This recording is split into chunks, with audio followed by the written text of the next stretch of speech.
Dr. R. Sugurat Samuel is working as professor in physics in SRM University, Chennai.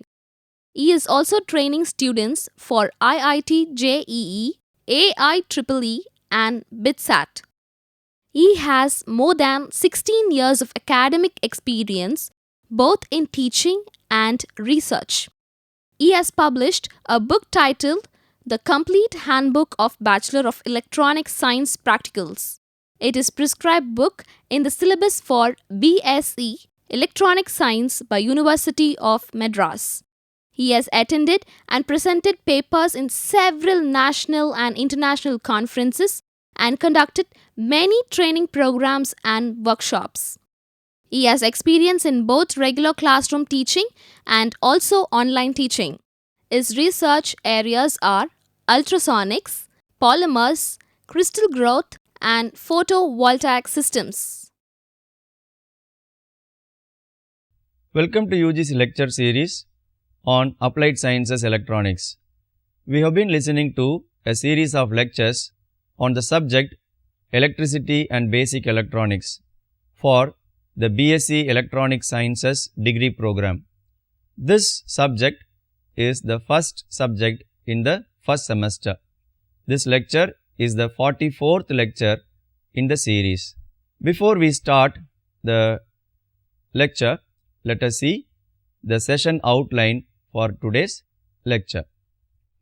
In this session, we are going to see the transistor amplifier in CE mode, working as an amplifier, necessity for biasing, types of biasing, voltage divider bias, and advantages of the voltage divider bias.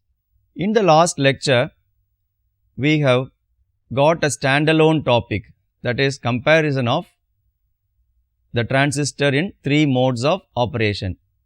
Actually, we saw the three modes of operation at a early stage of our lecture on the subject transistor, and we have not actually done the comparison for quite some time. We have taken up the common, we just mentioned the three modes of connections or configurations are possible with transistor, but the comparison was not done.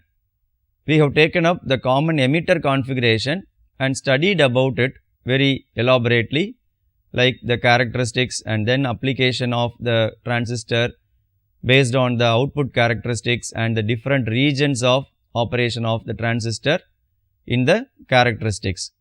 And then, having got the concepts about the different parameters to be measured, like input impedance, output impedance, current gain, voltage gain, etc., we have compared them in the last lecture. Now, we are going to continue our trend, that is the common emitter configuration, especially the application as amplifier. We have started the discussion in the last but one lecture. The last lecture was devoted for comparison, but now let us continue our discussion on the transistor as an amplifier. We have learnt about drawing the load line and also fixing a Q point for the transistor operation. Why the load line is important? The load line gives us the range. It fixes the maximum range on the output voltage and also the output current when the transistor is in operation. We have fixed up a point called Q point or the point of operation, so that the changing signal, the changing values of voltage would happen with respect to the quotient point or the operation point Q. It is represented as Q. We have got an idea about the Q point, and now it's time for us to take it up for further discussion. How a transistor is acting as a amplifier. This we have got in the previous lectures itself. I hope the output characteristics curve discussion would have given us this idea. There is a tremendous current gain in the transistor when it is used in the common emitter configuration, especially in the active region. We need to keep the transistor in the active region. With respect to the Q point, the values of the output current and output voltage should vary. So, this helps us to use the transistor as a amplifier. So, it has got the amplifying character in it. So, that is what is highlighted here. So, let us see what is the operation, how it is acting as an amplifier. Let us quickly have a recap. This is a modified circuit representing a very simple amplifier circuit. It is more or less the characteristic curve. We have not shown the meters and all that because that is mainly used for the characteristic study. But now the transistor is used as an amplifier. So, the necessary components are only shown. Definitely we need a biasing voltage on the input side and also on the output side. The polarities are exactly maintained. It is a NPN transistor. So, input NPN or the polarities for the emitter base collector. So, input side is forward biased, output side is reverse biased, all those are taken care of. And here we give the signal. It is a alternating signal. It varies on either side, that is on the positive and negative side.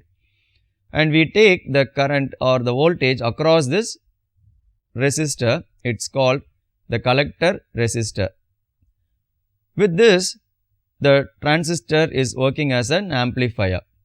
The emitter base junction is forward biased by a supply voltage VBB.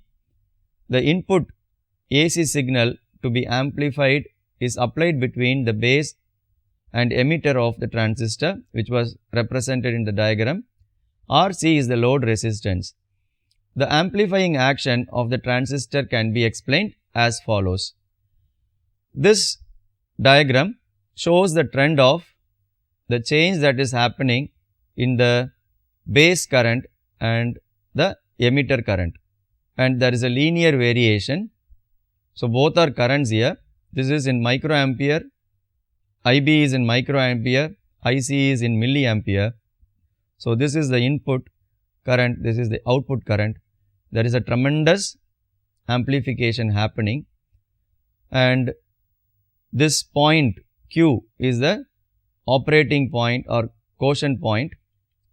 Based on this Q value only, the input signal is given. So, P is the reference. The input signal is varying between A and B. Here B is the lower value, A is the higher value as far as the current is concerned. The same manner here the amplified signal, output signal is obtained. When the AC signal is not applied, the base current is available in small quantity in microamperes, which is represented by the point by the OP section. Here is the OP section, here is the O and P section. It is a DC that is already available, and the corresponding collector current in milliamperes is represented by PQ. Here Q is the operating point. PQ also I would like to show, that is PQ. This is the collector current in milliampere available. OP is the input, PQ is the output for the transistor when it is not given any signal. When the signal is given, the signal will vary with respect to the already existing DC condition. So, that is explained here.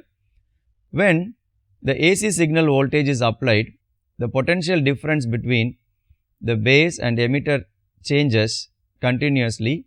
Thus, a variation in the base current in microamperes produces a corresponding variation in the collector current in milliamperes.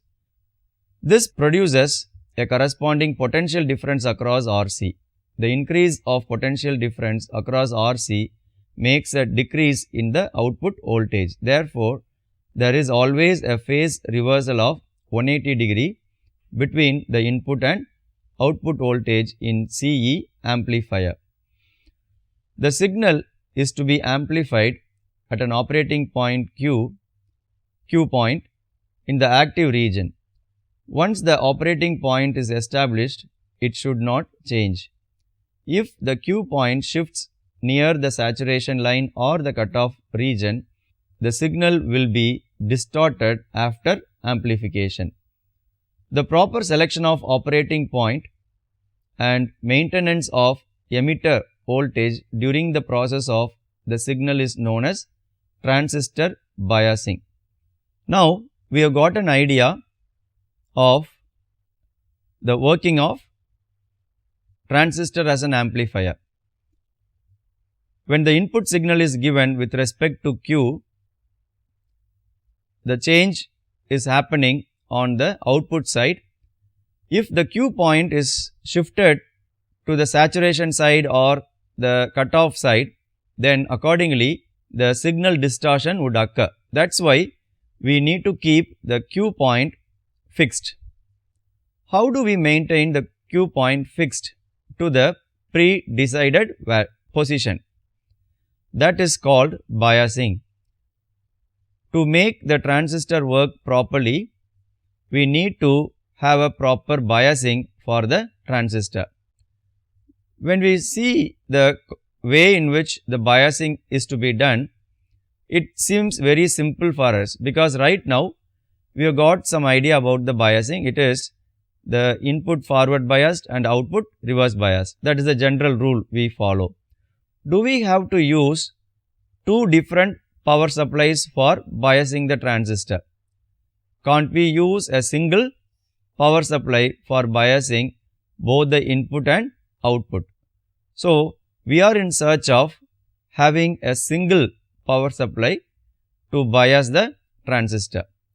And another thing is, this Q point would vary whenever the input current is varying. When the transistor gets heated during its operation, there will be a thermal runaway. The value of beta, especially the current gain, is very much dependent on the temperature of the transistor. So, we need to stabilize the Q point against all these changing conditions. So, we have to have a proper biasing. Let's see what is transistor biasing. Why it is very important as far as the operation of a transistor as far as an amplifier is concerned. Let's see what is the transistor biasing. The proper selection of operating point and maintenance of the emitter voltage during the passage of the signal is known as the transistor biasing. The most commonly used biasing are base bias with emitter feedback, base bias with collector feedback, and voltage divider bias. As I have already mentioned, the biasing here is something special. It is not the regular biasing that we have in mind. Here we are trying to keep the Q point fixed in the biasing conditions. So, different possibilities are there for it. Right now we have seen the 4 types of commonly used biasing methods. Of all this, which is the most suitable method for maintaining the Q point fixed? As I said, the Q point is very much temperature sensitive because it depends very much on the collector amplification, common emitter amplification, beta value. So, we need to stabilize the Q point in the biasing condition. It is not just maintaining the base emitter side forward biased and collector emitter side reverse biased. That is a general rule. But here the biasing should serve one more purpose, that is keeping the Q point fixed. How it is done? Let's see with the 4 different biasing conditions. Which is the most suitable one among the 4 types of biasing we have just seen? Let's take it up for our discussion after a short break.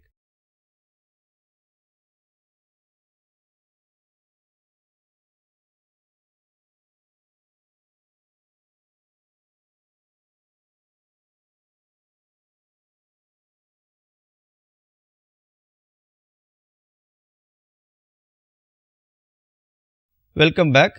We have discussed about the several biasing conditions available for biasing the transistor as well as maintaining the Q point fixed.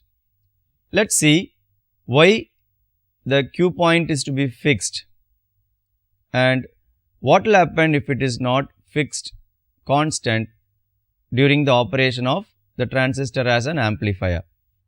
Biasing of CE amplifier.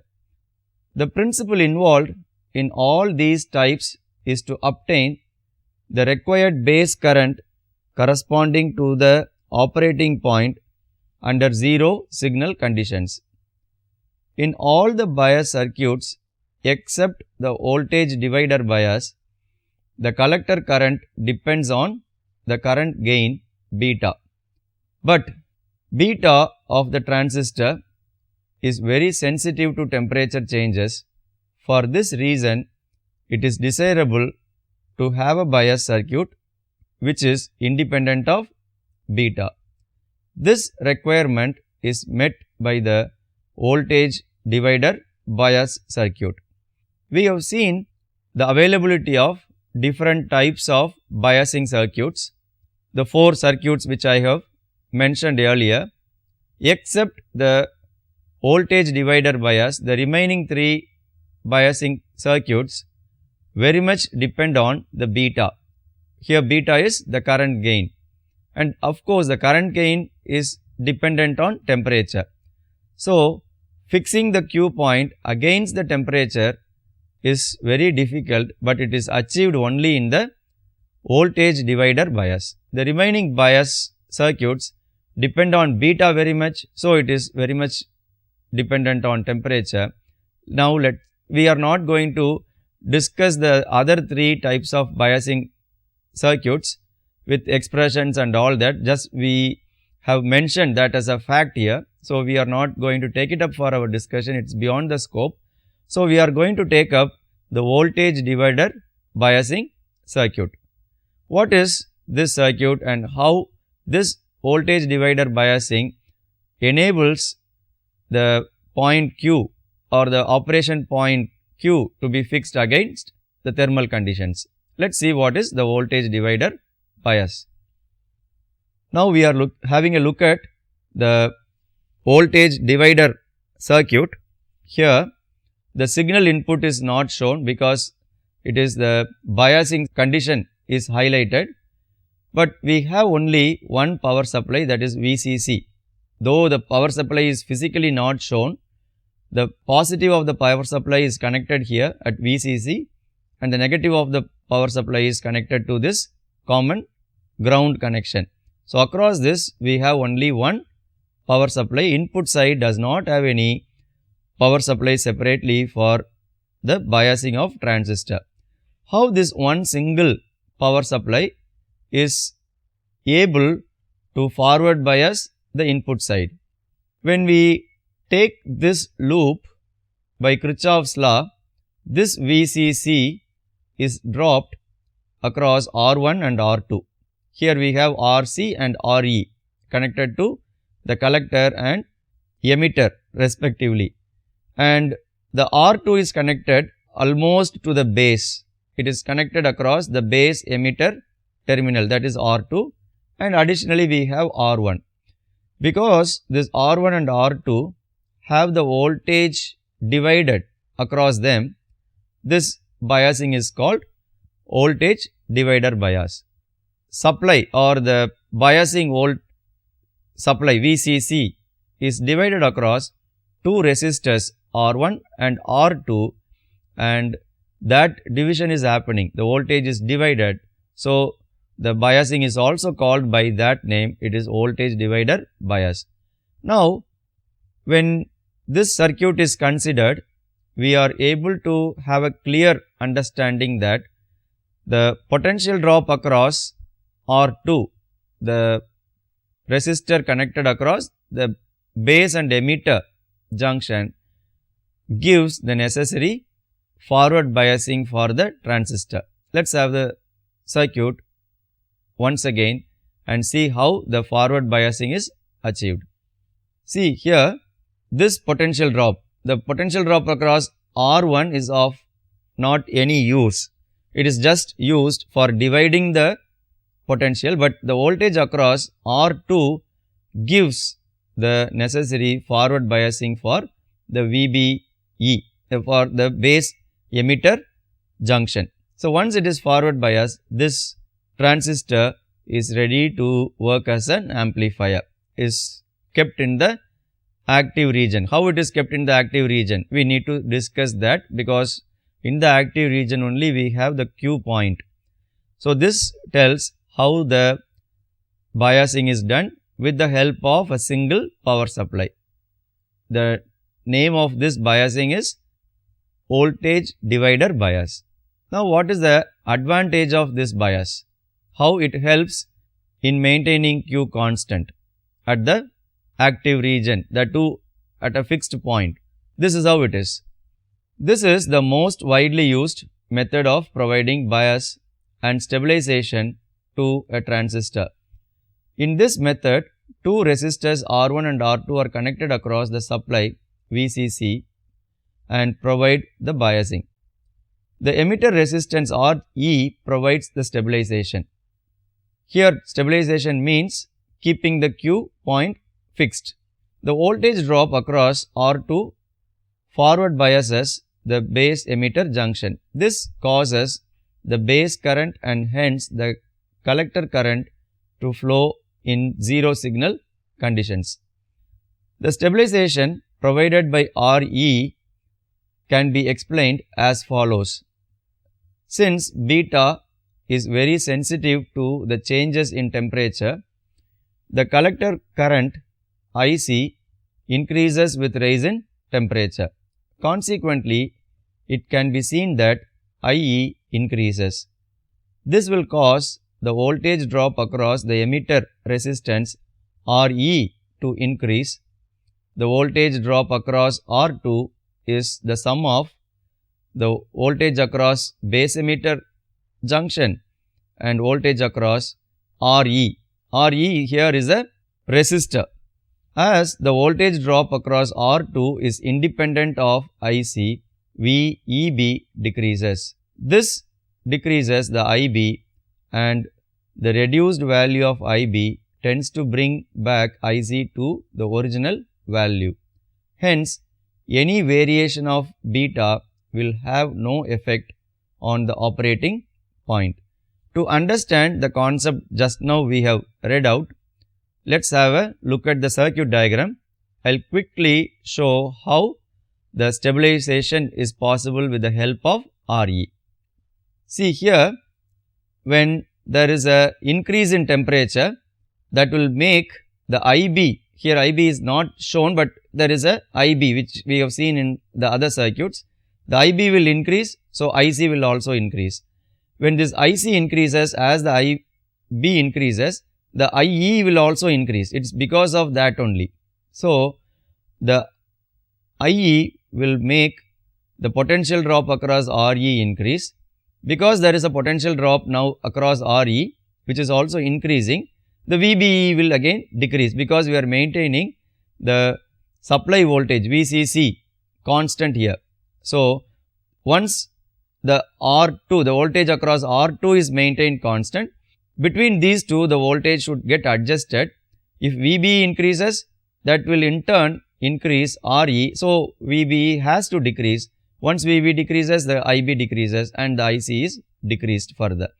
So, this is how a tight stabilization is achieved. When one quantity is dependent on temperature and it tends to increase IC, the IC is brought low. So, the thermal runaway is minimized in the voltage divider bias. It serves two purposes here. One is, it uses only one supply voltage for biasing the input side and the output side. That is one advantage. The second advantage is the effect of change in beta value by the changing temperature is also very much minimized in the voltage divider bias. So, these are the applications of voltage divider bias. Once the stabilization is achieved by the voltage divider bias, we need to go for designing of an amplifier. With this voltage divider bias, we can design an amplifier. Now with this knowledge that we have got on the biasing and stabilization of the transistor, we can design an amplifier for applications. Where it is to be given, where is the input to be given? As it was shown in the earlier circuit diagrams, it is to be given on the input side, that is across the base emitter junction, and then the output voltage is to be taken across the collector resistance RC.